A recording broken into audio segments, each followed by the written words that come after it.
Do not buy the Lost Disney movie off the dark web. My daughter is obsessed with Disney. In fact, she does not want to be called by her real name anymore. She insists on being called named after Elsa, Queen of the Ice. She has all the merchandise and all the movies on DVD. Every time Disney releases a new movie in the cinema, she insists she has to see it. Frozen, Moana, Mulan, she knows it by heart and will spoil it if you ask her. Last Christmas, I was at a loss on what to get her. Encanto had just came out, and not only had she watched it 3 times, she had already bought every single piece of merchandise that came with the movie. "Surprise me," she said with a wink when I begged her for gift ideas. After weeks of racking my brain, I decided to just search on the internet for the perfect gift. Before long, I came across an old video borrowing site just off the edge of the dark web. There was an old Disney DVD for sale. It was made in the old 2D animation, and not the new 3D state-of-the-art animation like the modern Disney films. It was advertised as the Lost Disney film, something they made but never released. In fact, it had no official title. The website simply said, "The Lost Disney Movie, available now." It was relatively cheap too, only $25 with free shipping. It came just in time for Christmas. Elsa squeaked in joy when she ripped open the wrapping paper. "I thought I watched every one," she shouted. "This one's special," I winked at her. Elsa insisted on watching it the moment we finished our dinner, and I obliged, running it on the old TV. The movie was nothing really special, just the same old Disney plot. A princess lives on an island her entire life, finds a handsome, shipwrecked prince, falls in love, etc.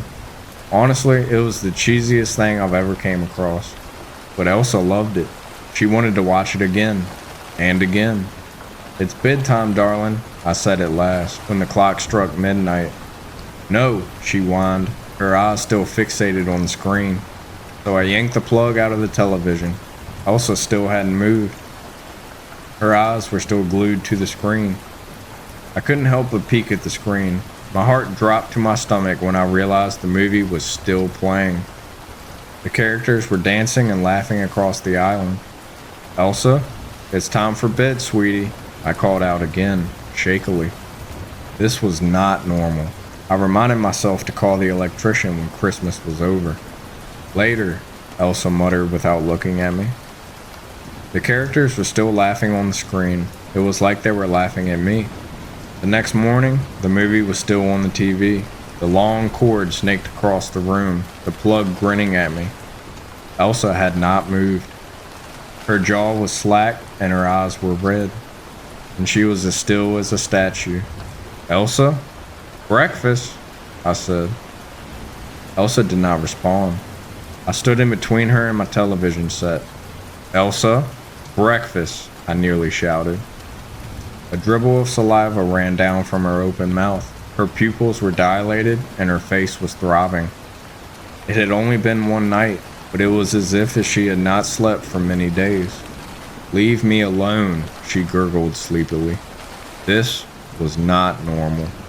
Nothing I did would make her stop watching the movie. Dragging her away was impossible. It was like she was glued to the spot. I tried throwing a blanket over it, but it caught fire and crumbled to ashes on the floor.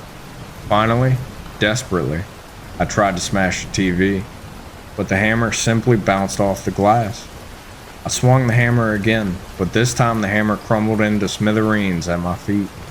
The cartoon continued to play, every word a taunting reminder of my attempts. In the end, I gave up. Nothing worked. I kept a wary eye on her as the days slipped by. Then she started changing. Her face grew as white as a bone. Her skin grew translucent until I could see the inside of her. Her eyes were pale and bloodshot, her jaw too slack. She barely responded when I called her name, and she grew more interested in the film, sliding closer and closer as the days went by. Then one day, all was silent. I called Elsa's name, but she didn't even grunt. Then I made the mistake at looking at the television set.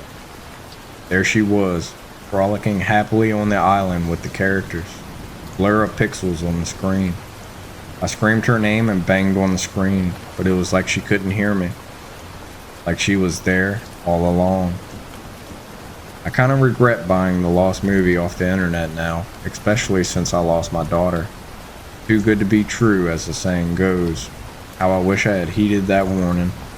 Especially since, as I pen these words, I hear my daughter's sweet voice from the television set, inviting me to watch the movie and be with her.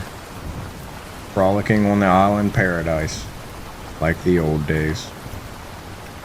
Should I?